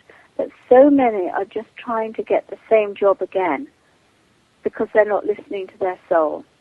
And so they are applying again and again for more jobs exactly the same as the one that they had left. And the journey is to raise your spiritual level until it reaches the level where you automatically attract the job that is right for your soul. And this is why, on a planetary level, so many people are losing their jobs. Nobody says it's easy. Initiations are very, very difficult to go through. But when people understand it, they can start getting their priorities right. And instead of just focusing on, I must have the money to do this, focusing on the lesson and the spiritual growth and staying in the fifth dimension. If you're in the fifth dimension, you focus on your vision, and then the angels automatically bring it about. If you're in the third dimension, you focus on the loss, the fear, the anxiety, and of course you then have a very rough ride. So this is a huge, enormous opportunity for souls to see things differently and grow. You see, when I was a little girl, I was deep into nature. I would go outside, walk. I would actually kiss the plant, the surface. I would walk around with my shoes off on the grass and just take it in, and I'd talk to everything in nature. And when I started working, I forgot about nature. And I started doing burnouts. I started paranoid. I started getting into psychotic mode. I wasn't myself, and I wouldn't get out of my room. There was something missing in me. And when I went on medical leave, slowly but surely, I started seeing the sun, the sky, the trees, the animals, the birds. I started hearing them. I started being, and I told myself, this is what I was missing. I was missing part of I was missing a quarter of what I need, what I live for, what I believe in, what like. It sounds like you've gone for initiation, and you have reached the level higher, and now you're focused on where you're meant to be, which is connecting with nature. And it is so good that so many people are now starting to do this. We have huge movements in many places of people growing vegetables in the community, for the community, of people working together for the highest good. And I think this is going to rapidly accelerate over the next few years. I hope so anyway, because we need to as a planet in order to fulfill our ascension. Yes, because she's suffering. She's suffering and she needs our help. I don't know how to explain it. It's important also to say that for the ascension of the planet and for all of humanity, it is really important to understand that animals are also ascending and that their incarnation depends on us so very often. Yeah. How very, very important it is for us to treat animals well and humanely. And this applies to all not just the domestic animals, but this applies to farm animals, to wild animals. All of them have come in here for a purpose. Their souls have come to Earth to learn something and take that learning back. If we herd animals into great lorries and thunder them around the country and slaughter them to eat, then they're not able to fulfill their missions on Earth, and it's holding humans back too. And so when we recognize this, we can start sending love and light and peace to the animals, work with the angels of the animals. I have a dog, and every day I've been told that I need to put my dog in protection with Archangel Michael, call in the angel of animals, who is Archangel Felier, who appears in orbs with the most beautiful, rich yellow color, and call in a unicorn to help her with her enlightenment and ascension. And I do this twice a day, and I can see what a difference it makes. In fact, I was in South Africa very recently on tour, and I was missing her. I talked to her, obviously, every night before I went to sleep. I sent her telepathic messages. And so one night, I really felt she was missing me. I got up and I took some photographs out of the window, and in one of them there was an orb where she is being brought to me by an angel, and Archangel Felier, the angel of animals, is with her. And I thought, well, that is lovely. It just felt like such proof that we are all connected and that we all come to see each other. Oh, yeah. God is everywhere. God is nature, and God is, well, for me, sorry, I don't want to push my religion on anybody, but that's... Well, it's all one. True. There is no difference at the higher levels. Yeah. There is oneness. That's right. It was very, very nice talking to you, Diana. Sorry. Thank you. And nice to talk thank to you so much. You're a very interesting woman. You're very spiritual, and the way you talk is very uplifting. Thank you. Well, I think that we've got a wonderful, wonderful journey ahead, as long as we keep connected in the way that we can be connected. And I think that it might be appropriate to say something about water, because water carries the love energy of the universe. And water is everywhere. Our bodies are mostly water. There's water in the atmosphere. There's water in the rain and the puddles. And when we bless it, we bring it up to the fifth dimension. So if you see children in a swimming pool or the ocean or the bath or people anywhere, and they're in water or rain, if you bless it, it helps to bring the energy up to the fifth dimension. And well, it's funny you say that. Sorry. It's funny you say that because every time I'm in water, my angels talk to me and they show me visuals and they send me messages and they talk to me. And it's the most beautiful thing. If you have any special stories from the angels, do send them to stories@dianacooper.com to include in our new book of True Angel Stories. And that applies to anybody. We're collecting true angel stories to uplift and inspire people, give them ideas. And, I've been going through some of the stories we've been sent, and it shifted even already how I feel about the angels, because I see the faith and the love and the help that the angels have given people. Even though I talk to them every day and I'm surrounded by angels and they always support me and help me, even so, working with this book has just made a difference again. So I'll send them all to you, no problem. With pleasure. Anacooper.com. We'd love to have them. Perfect. Thank you. So I'll let you go, and I'll pass you back to Royce. Thank you. Thank you so much. Thank you. God bless you. Goodbye. God bless you. Thanks for calling, Jen. Thank you. Thank you, sir. Okay. Bye. Bye-bye. Well. Hello. Do you have any more questions for me? That's what I was thinking of. Now she's a very nice lady. She's been listening to me very faithfully for quite some time now, and she usually does call in with questions. She's she's like a sponge. She likes to absorb all this information, and I think it's just wonderful to see people that want to learn. Oh, absolutely. And clearly very wise in her own right and knows an awful lot, too. This is true. I was going to ask you if there's anything that I didn't think to cover. Well, I can talk forever because I've written, as you know, 19 books for adults, and they're all packed with spiritual information. So it's just a case of where we're going, really. I like to talk about orbs because I think they're so important. But, people can work with the unicorns for enlightenment. And I have a YouTube clip which shows people orbs of unicorns. And what the unicorns have said is this: if you look at an orb of a unicorn with your heart open, now that's important, with your heart open, then they will remove the next veil of illusion from your third eye.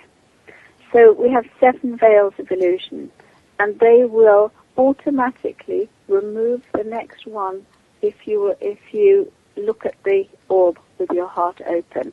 And so there are 7 orbs corresponding to the 7 veils of illusion on the YouTube clip, and I explain what each veil is about so that people can literally clear their illusion and move into enlightenment very, very quickly.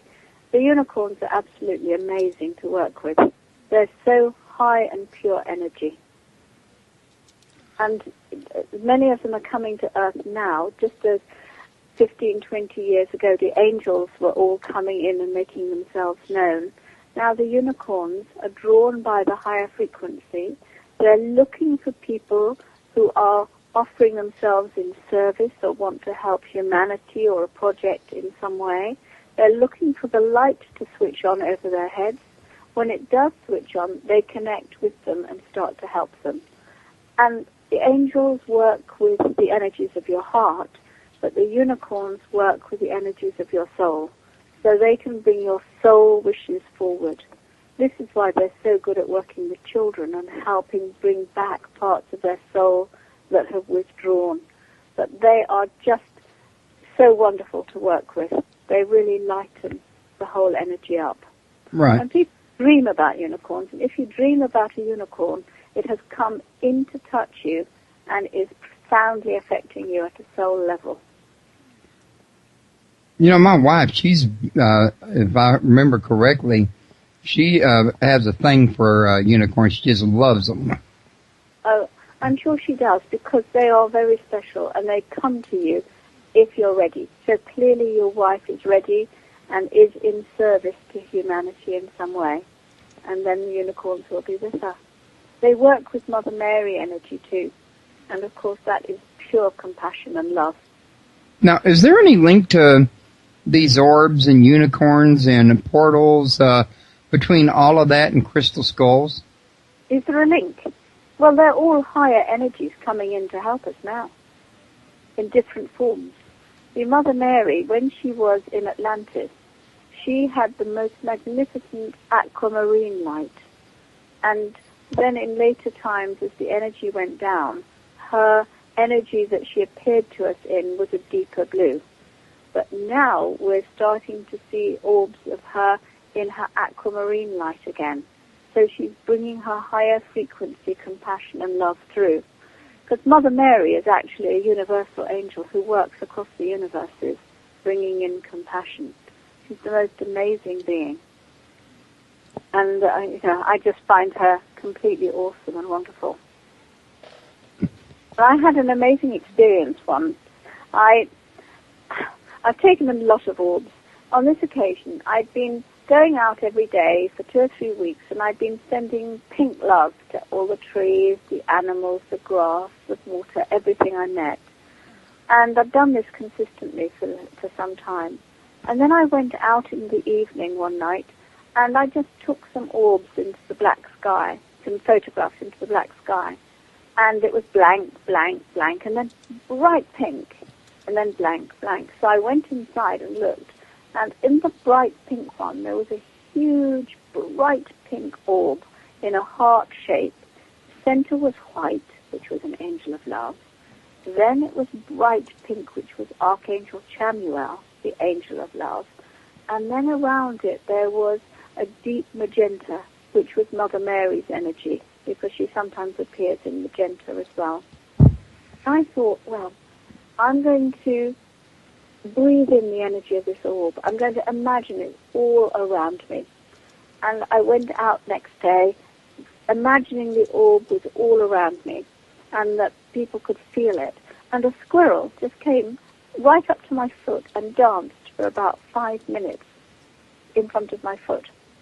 And a little fawn sat by the pathway, just in the grass, and we stood and looked at, or he sat and I stood and looked at each other and exchanged love, and I knew he could just feel the energy. And a couple of days later, I was doing the same thing. I was surrounded by this love of the orb and Mother Mary's energy, and I saw an elf coming towards me, and he had with him 6 spirit children, and they were all young. They were between the ages of 2 and 5, and they were obviously stuck souls. And one ran away into the woods, but the others came towards me. They saw the light, and I just knelt down, not physically but etherically, and handed them over to their mothers that came. One was a little boy with blonde curly hair, and he had a little sailor suit on. And the joy on their faces was just amazing. And then I walked on, and I wondered what had happened to the child that ran away into the woods. And the elf came towards me, holding this child firmly by the arm and marching him up to me. And then the child saw Mother Mary's energy in the orb, and he came running in, and both his mother and father in spirit came in and collected him and took him off. And then I saw them all going, and a plane went over, leaving a pure white trail. But it wasn't just a pure white trail, it was shining. And afterwards, my guide said, yes, there's an angel of love had come into the trail and was helping them all to pass over. But it was the energy of the orb around me that had made that possible. Okay. I think Yeah, go ahead. Happen.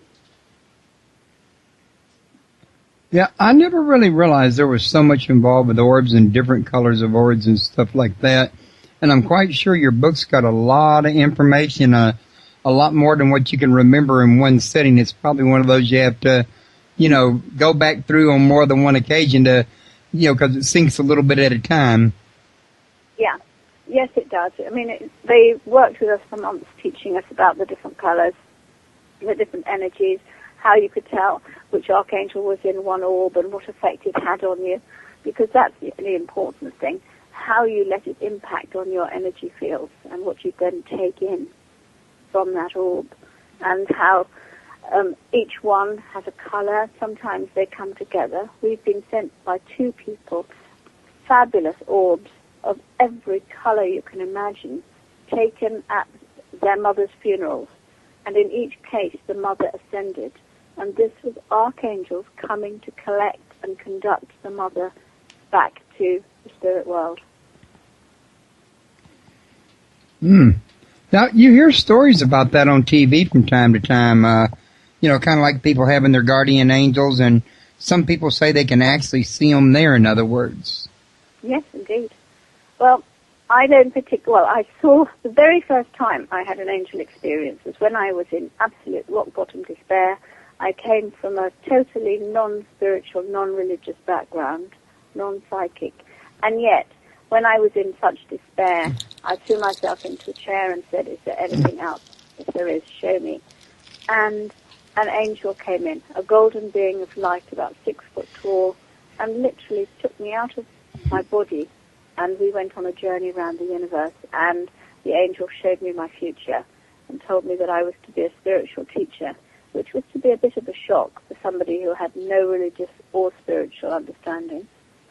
But it changed my life, and I then started working with angels, working with spirits, training to be a counselor and a hypnotherapist, and literally changed my life. And then they came back 10 years later and asked me to spread knowledge of angels to people, tell people about angels. I said, no way. I don't want to do that. People think I'm nuts already. I certainly don't want to tell people about angels, because this was a long time ago. And they said, who's doing your work? Is it your ego or your higher self? And I said, point taken. And I sat on the bed, and 3 angels stood in front of me and gave me a whole lot of information, which became my first angel book, which was then is now New Light on Angels. And they supported me all through. I went on to morning television to talk about it and talk about the angels. And they said, would I have my aura photograph taken? And I said, sure. And I said to my angel, please step into the photograph, thinking people would see the light or sense the light from it. And the angel impressed itself onto the photograph. And they had 114,000 calls, which is massive for Little England. And I had to go back next day and talk more about angels. But the fascinating thing was that people were phoning in and saying that I've seen an angel and I've never ever dared tell anybody. And it kind of broke open the taboo. Right. And that was about 15 years ago. That was quite a while back. But I was going to mention that, one of the people was in the chat room was wondering if there was some way they could contact you either on Skype or email or, whatever you might feel comfortable with, if they want to talk with you more or something of that nature, share more. And I mentioned you got a contact link on your website. That goes directly to you, don't it? They can get through to my office on the website, dianacooper.com. I have a massive website, absolutely packed with information. There's a questions and answers section, which has answers put up every month, thousands and thousands of questions and answers.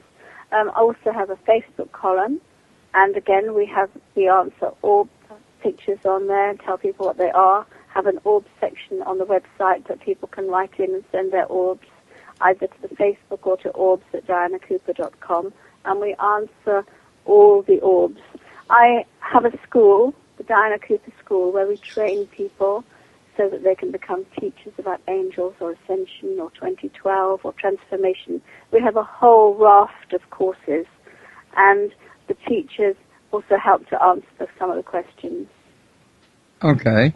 Now, we got about, I'd say, 15 minutes still remaining. We went about an hour and 45 minutes so far. Been a pretty interesting show, and we've had a lot of interaction going on here. So I was going to ask you, is there anything you got coming up in the near future that you want people to know about? We know you got your tour going on, and you got this circle of wisdom going on, but what about, say, like between now and June, or do you have any new books going out? No, I haven't. I've got things that I'm doing in Germany and in London. As I said, I've just come back from a tour of South Africa, but I'm not doing anything in the States until June. And then we've got the things that are taking place in Massachusetts and in New Jersey and in Maine. And I do think it's worth going on there because they are profoundly life-changing. Okay, they so literally do change people at a cellular level so that the new things can come in and people connect at a deeper level with their angels, and they wear sometimes the Metatron cloak or the gold and silver cloak or even Mother Mary's cloak that I carry, and they can literally change their lives. all right. So right now you're just taking a little bit of Diana time for Diana in between tours, so you might say. Well, not really, because I'm writing the next book and I'm updating the last book. And there's always a lot of things to do. Oh, I'm quite sure. You sound like a very extremely busy woman. But I was going to say, why don't you tell us a little something about your next book? Well, this is to raise funds for the school, and which is a not-for-profit organization. So 100% of the profits are going to the school. And it's called 1,000 True Angel Stories and Exercises and Visualizations. And people are sending in stories. We're collecting true angel stories and putting some inspiration with them and adding some exercises and visualizations so people can make their connections. And it's actually awe-inspiring because people are so full of faith and trust, and they have such wonderful experiences once they've opened up to the angels. And I found it really beautiful to bring it all together. Sounds exciting. Next year. Okay. And are there any last-minute thoughts that you'd like to share with everybody? Oh, I think the main thought is that we can make a difference. There literally is nothing to fear because every single one of us can make a difference. That it's really important to go out into nature. We can find that nature will heal us awesomely. I had an amazing experience a few months ago when somebody said something fairly horrible to me and I took it in. And in the morning, I was still churning it and I thought, I don't want this energy in me. This is horrible. This is third dimensional. It's holding me back. And yet, I kept having the same thoughts again. So I went out into my local forest and I just said, nature and angels, please take this away from me. And as that happened, I heard the elementals that came around me and they started to sing my name. And then the angels joined them and sang my name. And then a unicorn came in and held the energy. And this went on for, it was out of time, I don't know. And when it finished, I couldn't even remember what the problem had been. My heart just felt absolutely glowing and beautiful. And I thought all I did was ask, and they did that for me. And, you know, if we ask, an answer will come. So I think that we live in this amazing and awesome world where there are so many energies wanting to help us. And if we can just open up and trust it and let it happen, then the most incredible things are going on. We can use every day as a spiritual opportunity to send out energy to transmute. We can use the gold and silver violet flame and we can visualize it helping war-torn places. Other parts of the world, we can send bubbles of love to people. There's no minute needs to be wasted. You can be standing waiting for someone. Instead of being impatient, send bubbles of love around all the people that you see. If you see an ambulance, ask the angels to go and help the people that are in it. And here's another interesting thing. The more angels you send out, the more angels come to you. And so sometimes you can have hundreds of angels around you, all waiting for you to send them out to do work that they can't do because of our free will. So unless somebody says, please help that person, the angels can't step in and help them. Okay. So we can make every moment of our life count, help somebody else, help ourselves, and help the entire planet move to a new plane of happiness. Alrighty. Now, once again, I want to remind everybody that in addition to me copying her links and putting them in the chat room, if you look below the chat room, below the call-in number, you'll also see her picture along with her book cover in the show description, and it has a link to her site there, www.dianacooper.com, and it also has her link to her tour that she sent me, and I don't want to read that one off because that's a very long one with dots and question marks and equal signs and, and signs and one of those confusing looking links, so it'd be easier just to let you scroll down to it. And I also put it in the chat room. Don't forget to invite your friends. Folks, don't forget to see me Tuesday. I'm going to have Dr. Joy Pa on, I think is her name, and she's going to talk about evil and 666 in Eden, and it should be an interesting show. I found her book over at Amazon and thought it looked like it was worth talking about. It looked pretty interesting, so I invited her over, and she agreed.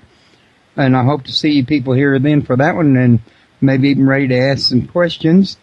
And I also want to remind everybody, don't forget to stop by and visit my friends over at United Paranormal International .ning.com. And it's a wonderful little social network, kind of like MySpace or one of those. Only it's full of people that's in the paranormal community that have the same information that I have here at this radio show, that my varied guests have, that even Diana has, and these are people from all over the world. And please forgive me, I'm getting a little hack up while I'm talking, and it interfered with my conversation. I apologize for that. But at any rate, these people are from everywhere around the whole entire world, and they're people that can actually go out and investigate, like if you got ghosts or UFO sightings or whatever the case may be. Also, I want to thank everybody for coming. It doesn't matter if all you did was listen, or if you called in, or if you typed questions. All of it's participation, and I couldn't have a show without people to participate in it. I had to have guests and listeners as well. Diana, I wanted to thank you for coming. I think you've been a fantastic guest, and I got to tell you, my listeners have been typing wonderful things about you in the chat room. Great. Well, that's wonderful. And I love them all. I think that you're beautiful people. Oh, well, thank you. I really appreciate that. And before we let you out of here, get you off the hook all the way, I was hoping that you would be willing to come back to my show in the future, maybe when you get your next book out, or, you got another tour or something else going on you want to let my listeners know about. I'm hoping you'll be contacting me and let me know you want to come back. I would love to. Thank you very much for asking me. All right. Well, thank you very much for accepting, and it's been a real pleasure having you. However, we're getting up toward that 3 o'clock hour over here in my neck of the woods, so I'm going to cut loose while we still got time to make supper over here. And okay. I'll look at you another time. Lovely talking to you. So, goodbye. All right. You have a good one. Bye-bye. See you. Bye-bye.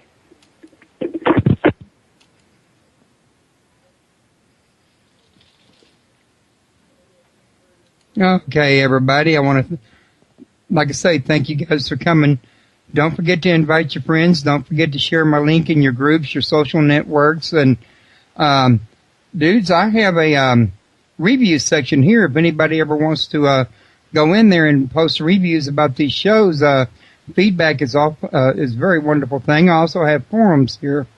So in the meantime, I'm going to call it quits for the day, and I want to thank you guys for coming. And y'all have a wonderful time. Bye-bye. And they work together. And the aim is to show children that they can do something. And in the Tara Meets the Unicorns, there she and the unicorn help to empower a child who's being bullied. And they also help the bully. And in doing so, they help to bring the community together. And they focus on something that they're all going to do together. And it's really wonderful the way children read it and they feel that they can make a difference. And then the fourth one that's just about to come out, She Meets the Mermaids. and together they help the ocean kingdoms and the world. And again, it shows children that there is something that they can do, they can make a difference, and that there are so many very sensitive children around now who are incarnating for this experience during the transition to the new golden age. And they're very sensitive, they're very aware, they sense energies, and sometimes they see energies. And it's to help to validate their experiences and tell them how they can use them appropriately. Right. Now, on that, would you be referring to what they call indigo children? Well, indigo children are those who come from Orion, and they have been trained on Orion. They haven't been anywhere else, and so they have specific issues here on Earth. And the crystal children are another level of those from Orion. But at the same time, there are many children being born now who are wise souls coming from other star systems, and sometimes it's their first incarnation. So although they may be very high frequency and very wise in their own planets and systems, universes, when they come to Earth and they go through the veil amnesia, they're finding things extremely difficult. And so it's to help all of those children. And, you know, there's another category of children coming in, and these are the IVF children, the in vitro fertilization children, who have not been to Earth before.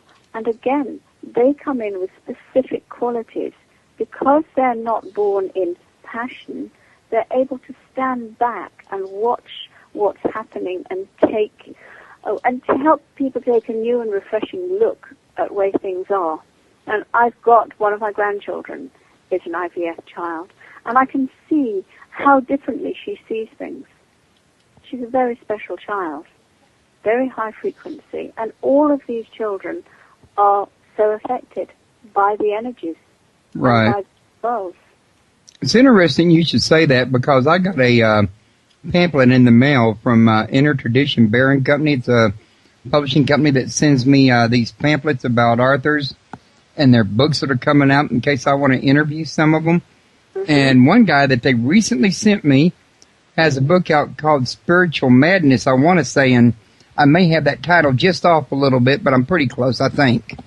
But he talks about children that are diagnosed with schizophrenia or bipolar or some of the other stuff, and how they could really be that these are children that really see what's wrong with the world, and they're having trouble spiritually and emotionally coping with it. We are undergoing a huge cosmic shift. There's a great current of energy taking everybody, everything upwards. The trees, the birds, the flowers, everything is affected by it. And so our energy is automatically going to rise, or else we're going to be resisting the flow and having a very difficult time. But the 12th dimensional universe is due to be reabsorbed into the Godhead. A new first dimensional universe is being created, and we on Earth are moving from the 4th dimension into the 5th dimension. And of course, we only moved into the 4th dimension in 2010. So we've had to cope with this double dimensional shift. Right. Now we've made it to the 4th dimension. We have just 20 years to move fully into the 5th dimension. And we have been 3rd dimensional because we are the solar plexus of this universe. Now, our solar plexus is where we take in fear, and then we have to transmute it into wisdom or peace or something else. And so Earth is taking in all the fear everywhere in the universe and having to transmute it. And the other fact that's held us back is that we have free will. And that so many beings have come here to experience free will, and then when they've got here, the vibration has gone down, and we have to clear all that. And of course, at the moment, all these billions of souls, I think we've reached 7 billion, are coming to Earth right now under special dispensation, so they have the opportunity of clearing their karma. Once they get through the veil of amnesia, though, they forget what they're doing, but they all have this special dispensation right now. And so this is another reason why Earth is attracting all this help from absolutely everywhere. And so on the 21st of December this year, there is a cosmic moment. Now, many people last year, 11/11, on the 11th of November, were meditating and drawing in higher energies, and it's shaken the world up. It's shaken many people's lives up because they're having to bring the higher frequency through their own system. And this year, the cosmic moment will be infinitely more powerful. It's going to be the first opportunity, because we have tipped into the light, for mass ascension to take place. And this is absolutely awesome, and it's only been in the last year that this has become a possibility. When Obama was elected president, it was forecast that 11% of people would be ascending in 2012. And so many people have worked on this and sent light into the planet that this has now gone up to 22%. And that's awesome. I mean, we have literally doubled the possibilities in that time. Right. And it's really interesting what is happening on that day, because the kundalini of the planet is waking up. At such an early age, and it is, the answer is not to suppress them, but to help them develop spiritually, in other words. Absolutely. I totally agree with that. The bottom line is that they can't ground their energies. A lot of these autistic children, they're very high frequency. They can't cope with the low energy on Earth. And what they do is that they withdraw part of their soul in trying to cope. Now, when that happens, it's very helpful to connect them to the unicorns. One of my books called The Wonder of Unicorns, and that helps children enormously to connect the higher, purer energies, and the unicorns will help bring back part of their soul energy. If somebody has a child who is very hyperactive and isn't really grounded, I always suggest that they put the child's name or photograph on an orb of Sandalphon, Archangel Sandalphon, who's in charge of the Earth Star chakra, and of a unicorn. And those two beings will then help that child. In fact, I have another grandchild who is very much like that. And I put her photograph onto an orb of a unicorn and Archangel Sandalphon. I didn't tell her mother, and a week later her mother phoned me and said, "Do you know, I don't know what it is with Isabel, but she seems so much more calm this week." And I'm sure it's made a huge difference to her. It very well could have. I mean, it's hard to really say for sure, but, if a lot of people can just get in a quiet place like that and, calm everything, it usually does help. Yeah, yes, I believe that the angels can have a huge impact on these children who are so very aware, but just not suited to our school systems, our left brain way of trying to cram them with other people's information. They need to be in nature and running around and doing things outside instead of just sitting there. They can't do it. It's not what they've incarnated to experience. Yeah, and that would make a lot of sense, too. But moving on, before we, while I got the train of thought to the next deal, I didn't want to lose away from the actual purpose of your book. Although, if you ask me, it seems like there's a possibility, there's a link between this children and their inability to cope and the 2032 thing coming up. As a matter of fact, that'd be a good way to transition from one into the other. Why don't you tell me if you think maybe I have a point there that could be a possibility? Oh, I absolutely do. This year is the year we've been waiting for. It's the end of a 260,000-year cosmic era. And so it's the start of the new. And, of course, all these children have been incarnating now to help us with this transition through the 20 years to the new golden age starting in 2032. So this year marks the start of the ascension not just of Earth, not just of this universe, but all 12 universes. And so the cosmic pyramids placed on the planet are waking too. They're sending out their wisdom for everybody to start to access. And and they're waking up the Earth Star chakra, which is in London. And it was the Olympic Games was always going to be in London. The reason being that the Earth Star chakra is there. It's 2012. It has to wake up. And so a vast number of people have to come into London to send light and celebration and joy, to send the energy into the Earth Star chakra to help it wake up. So on the 21st of December, it's waking up, and that sends an energy through all the chakras, the fifth dimensional chakras on the planet, the 12 planetary chakras. They are waking up too. And there is an impact on this, because when it reaches Glastonbury on that day, that's the heart center of the planet. Glastonbury is connecting with Venus, the cosmic heart. And in turn, Venus is going to light up all the crystal pyramids from the dome of Atlantis that have now been spread around the universe into strategic positions. And the story is completely awesome, because that means they will all be linked and lit up with love. They will all turn and focus their energy onto Earth, onto the center of Earth, the seventh dimensional chakra called Hollow Earth in the center of our planet, and it's going to wake up the wisdom within Earth so that more and more people can access it.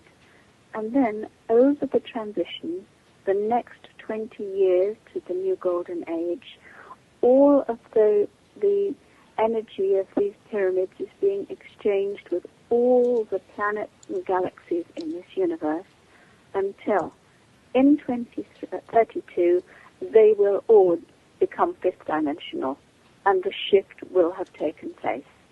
And people who cannot manage that energy by that time will take a decision to move to another plane of existence for their continuing experience. So we have got an awesome spiritual opportunity over the next 20 years. And in my seminars in America, when I come in June, I will be helping people to connect with the energies, because you can hear it, and that's one thing. But to connect with all these energies actually changes you at a cellular level. More people will have the opportunity to wear the Metatron cloak, and because I wear it in my energy systems, I can help people to connect with it, and I can pass it by harmonic transference to people. This means that they can connect with Metatron, that they can help people on the ascension path. It means that they become light to help many other people to move into ascension, as well as accelerating their own ascension.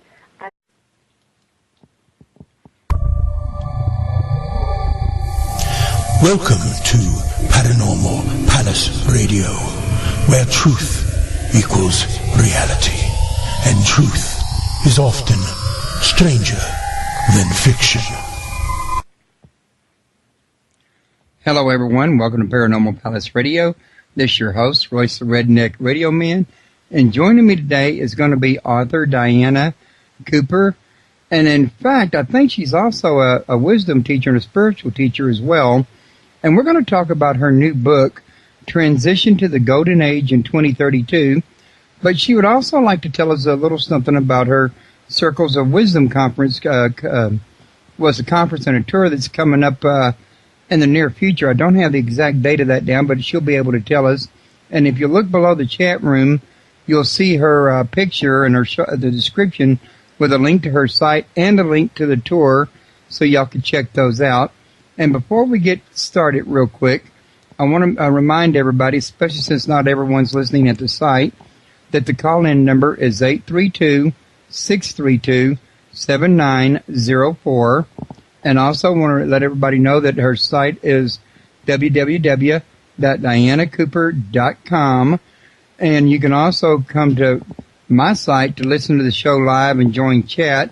Membership is free, and it lets you into the chat room. It's www.paranormalpalace.com. So, Diana, how are you doing today? I am doing really well. It's really nice to talk to you. Well, it's really nice to talk to you and have you on the show. I think I've seen your website on more than one occasion there, and this here book, it's only one out of many you have, isn't that correct? Yes, I've got 19 books and 4 children's books, so yes, quite a lot that I've been doing.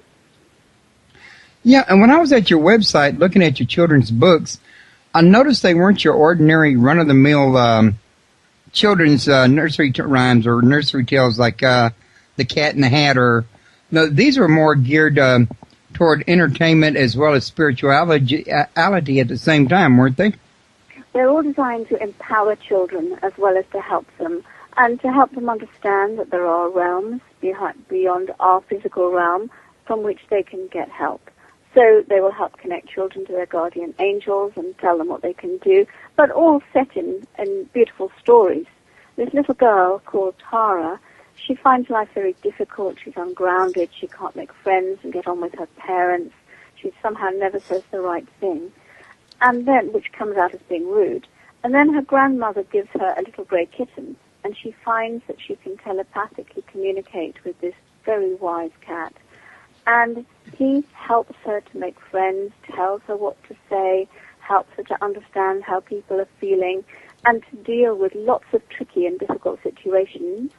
And then in one of the books, he takes her to meet the elementals, and she connects with the fairies and with the elves and all of the other elementals.